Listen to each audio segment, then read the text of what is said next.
Menteri Jokowi beda pendapat soal pembatasan pembelian BBM subsidi yang direncanakan mulai 17 Agustus nanti. Namun apakah permasalahan BBM bersubsidi ini sebatas pada pengguna yang tidak tepat sasaran? Kami akan bahas ini bersama Ridwan Hisyam, anggota Komisi 7 DPR RI dari fraksi Partai Golkar, dan Yenti Nur Hidayat, peneliti Pusat Hukum dan Kajian Anggaran atau Pushaka. Selamat malam Bapak Ibu sekalian, apa kabar?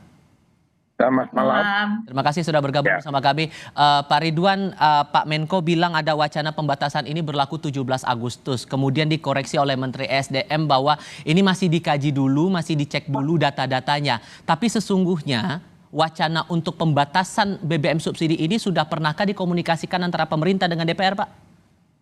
Jadi begini, anggaran itu sudah kita sahkan di dalam anggaran 2024 yang sudah berjalan sejak Januari kemarin 2024 dan otomatis akan berakhir di bulan Desember 2024. Kita sudah ngasih angka subsidinya berapa untuk solar, terus untuk LPG itu sudah ada semuanya. Begitu juga ada yang istilahnya itu penugasan, untuk Petralite itu penugasan. Jadi dia penugasan itu tidak diberikan subsidi oleh APBN, tapi penugasan dari pemerintah kepada Pertamina untuk melaksanakan Pertalite itu. Karena Pertalite itu adalah jenis BBM yang sudah direkayasa memakai biosolar. Nah, bioenergi. Jadi itu nanti bisa meningkatkan pengurangan daripada minyak dan kita memanfaatkan bioenergi. Nah, ini semuanya sudah kita tetapkan. Jadi tinggal terserah pemerintah melaksanakan. Mau dilaksanakan tanggal 17 Agustus itu juga boleh, mau hari ini juga boleh. Itu semua kebijakan ada di pemerintah. Jadi kita sudah memantau. Sedangkan kalau tadi disampaikan oleh Menteri SDM bahwa sedang dikaji, memang saat ini kami bersama Menteri SDM di dalam rapat kerja bulan yang lalu kita memang juga membahas.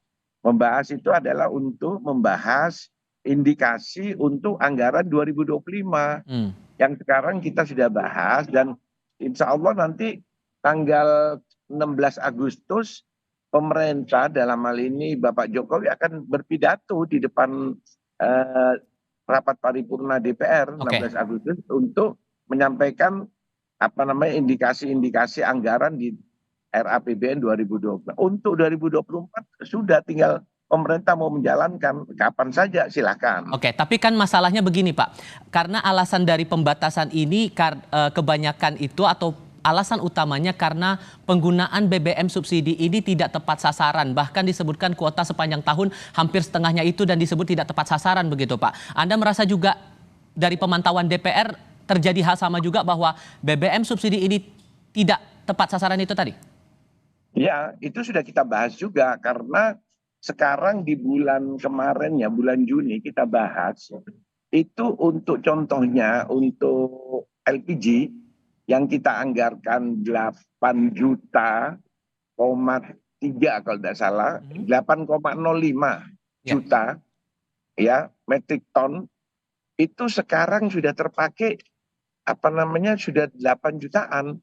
Jadi padahal masih setengah bulan ini sehingga diproyeksikan itu nanti akan melewati daripada yang sudah kita tetapkan. Nah, inilah kenapa DPR memang meminta untuk 2025 ditingkatkan. Tapi apakah pemerintah sanggup? Karena itu kan harus dibahas nanti panitia anggaran dari Badan Anggaran DPR RI dengan Menteri Keuangan. Kami ngotot di Banggar tim anggaran Komisi 7 untuk menaikkan ini. Tapi rada-radanya ya panitia anggaran juga akan sulit merealisasikan itu karena keterbatasan dana, mencari dana untuk memberikan subsidi. Yang membuat ini jadi tidak tepat sasaran itu apa Pak? Pengawasannya kah atau ada faktor lain menurut Anda? Ya saya kira begini ya, kalau saya sih secara pribadi memang sejak periode yang lalu saya sudah mengatakan bahwa subsidi kepada produksi itu akan banyak terjadi penyimpangan. Nah, sebaiknya subsidi itu diberikan saja kepada orang, yang betul-betul membutuhkan, seperti contohnya kartu Indonesia Pintar. Itu kan dicek bahwa anak-anak itu sudah membutuhkan baru diberikan. Oke. Kalau produksi yang disubsidi maka semua orang bisa beli. Bayangkan perusahaan-perusahaan industri itu banyak beli subsidi-subsidi ini, nggak ada yang ketahuan di SPBU dan lain-lain. Meskipun SPBU sudah diketatkan, ya biasanya tengah malam ada saja pakai drum-drum itu mereka datang semuanya di situ. Oke. Nah inilah yang saya bilang bahwa akan terjadi banyak penyimpangan-penyimpangan. Tetapi kalau itu subsidi diberikan kepada perorangan yang berhak, maka kewenangannya ada di pemerintah penuh. Baik. Jadi pemerintah melalui aparatnya sampai di kepala desa. Oke. Nah itu yang mengatur, sehingga sudah tidak ada mungkin lagi jadi produksi itu biarkan saja harganya itu sesuai dengan harga pasar. Oke, saya tahan di situ dulu Pak Ridwan. Batasi ya, harga produksi itu dibatasi dan lain-lain. Pas disubsidi maka akan terjadi seperti ini. Dan ini kan sudah cukup lama, sudah berapa tahun, saya kira sudah 3 periode lah sejak zamannya Pak SBY sudah seperti ini. Oke, Mbak Yenti, karena saya ingat betul di bulan Juli 2022 dari Pertamina pun juga saat itu pernah melakukan kebijakan atau mengeluarkan kebijakan pembatasan BBM. Siapapun yang berhak untuk menggunakan BBM subsidi harus terdaftar di sistem, kemudian harus ada QR khusus dan dibatasi juga limit pembeliannya. Dan itu tampaknya tidak terrealisasi secara optimal. Menurut Anda ini kekeliruannya karena dari implementasi dan pengawasan atau ada faktor lain sebetulnya? Ya, terima kasih Mas. Jadi saya melihatnya begini, persoalan BBM subsidi itu ya yang seperti kan Pak anggota Dewan kita, karena walaupun udah ada kesepakatan antara pemerintah dengan DPRD tentang kapan mau diimplementasikan, bisa saja besok atau lusa, tapi nggak sesederhana itu. Karena ada persoalan mendasar yang terjadi di dalam distribusi BBM subsidinya kita. Nah, dan ini sebenarnya pemerintah juga sudah lama tahu, tetapi kemudian tidak berusaha mencari jalan keluar yang lebih tepat sebenarnya. Jadi mulai dari Bu Menteri, mulai dari BPH Migas, mulai dari anggota Dewan, pemerintah, semuanya udah bilang bahwa ada kebocoran di BBM subsidi kita, di mana BBM subsidi itu kemudian banyak diambil, digunakan oleh orang-orang yang seharusnya tidak menggunakan itu. Ya. Dan orang-orang yang menggunakan itu ada usaha. Mbak Yenti? Pengguna solar terbanyak itu adalah Mbak Yenti, mohon maaf saya harus potong, tadi sempat terpotong laut, karena sinyal atau koneksi kita terputus, boleh diulang lagi? Ya, jadi kalau kita sebenarnya sudah tahu persoalannya ada di mana, tapi apakah mereka kemudian mencari jalan keluar yang paling tepat atau tidak? Misalnya adalah pengguna solar terbanyak itu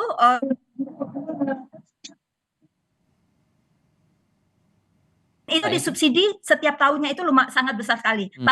Ya, silakan dilanjutkan. Ya, dan pengguna solar itu siapa yang paling banyak? Ternyata ditemukan persoalannya adalah pengguna solar itu di sektor transportasi laut dan kemudian perikanan.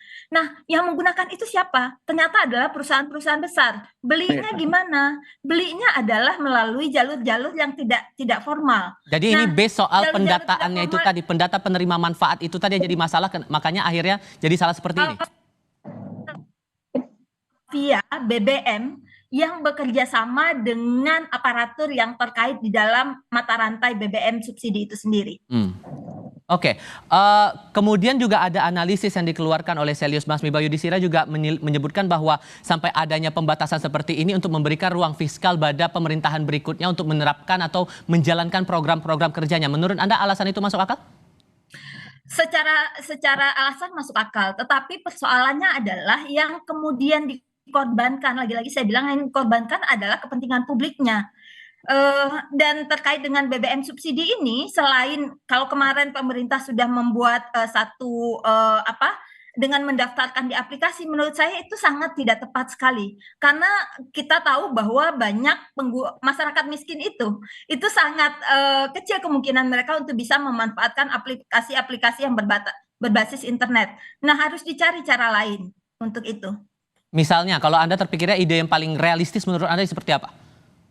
Jadi misalnya pemerintah bekerja sama dengan asosiasi-asosiasi atau organisasi-organisasi yang berhubungan, misalnya kalau transportasi bisa dengan organda yang dan kemudian mereka mendapat barcode. Barcode itulah yang kemudian di-scan oleh SPBU. Jadi itu akan lebih memudahkan daripada ketika kita di SPBU baru ngisi-ngisi aplikasi. Itu bikin macet banget dan itu nggak efektif sama sekali. Oke. Pak Ridwan, dengan ide itu menurut Anda juga lebih realistis untuk bisa membuat BBM subsidi ini tepat sasaran seperti ide Bu Yanti tadi, atau ada hal lain yang mungkin perlu diperketat lagi di sini? Saya kira kita sudah perketat ya. Jadi BPH Migas itu, Badan Pengatur Hilir Migas itu yang memonitor subsidi-subsidi itu juga mereka sudah turun ke bawah. Tetapi semuanya itu tergantung dari apa ya? Karena ini kan keuntungan pengusaha. Pengusaha itu kan akan mencari keuntungan yang sebesar-besarnya, otomatis dia mendapatkan harga yang semurah-murahnya. Itu hukum hukum dagang. Jadi selama pemerintah membuat peluang seperti itu subsidi-subsidi pasti dipermainkan. Apalagi mohon maaf aparat penegak hukum kita ini kan juga bukan bidangnya. Habis itu dibawa-bawa, ada yang lapor polisi lah akhirnya di tengah jalan 86 saja kan, akhirnya tetap saja ini tetap berjalan dengan lancar dan banyaklah kita dengan mata kepala kok itu dilaksanakan.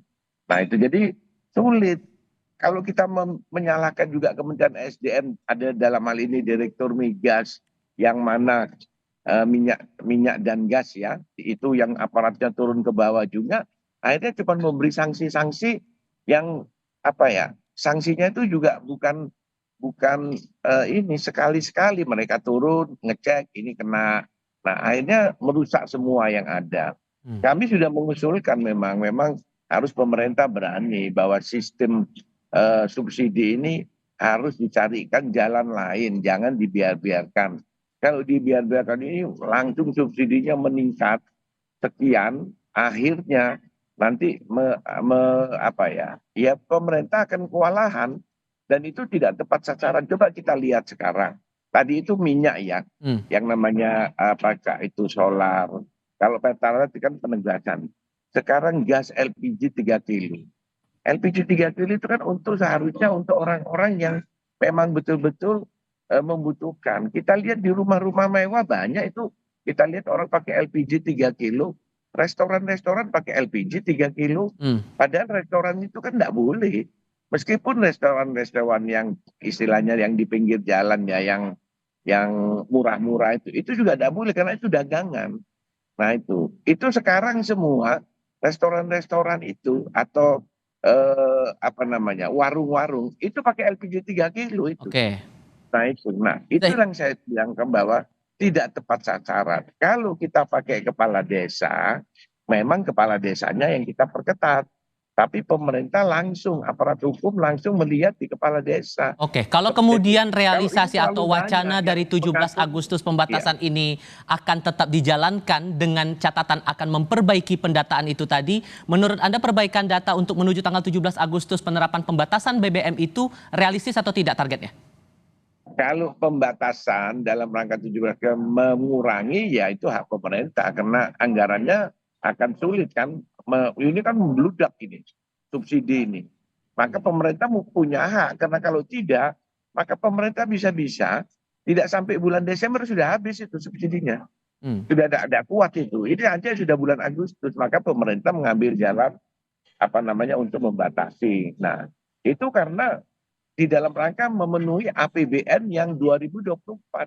Maka untuk APBN 2025 harus ada sistem baru.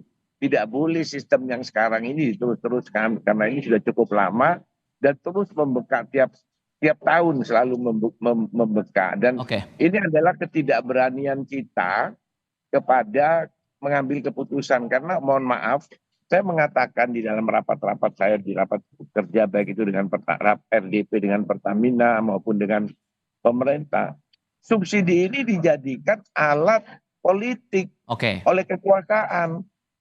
Nah ini saya sampaikan, karena sekarang kan sudah selesai ya, pemilu kan sudah selesai, jadi sudah ada. Oke. Nah karena tidak berani menaikkan harga atau merubah sistem karena takut nanti politiknya berubah. Baik. Nah padahal kita kalau untuk kepentingan bangsa, untuk masa ke depan harus kita cari sistem yang lebih baru, yang lebih canggih, apalagi sekarang sudah sistem digital semua, kita masih dengan sistem-sistem yang lama itu. Karena, itu kan kejadian-kejadian yang berulang-ulang. Karena ada limitnya. Diturunkan, ada BPH, ada Dirjen Migas, ada lagi dari Pemda loh. Baik. Pemda kota, Pemda provinsi itu dinas-dinas SDM-nya turun semua itu.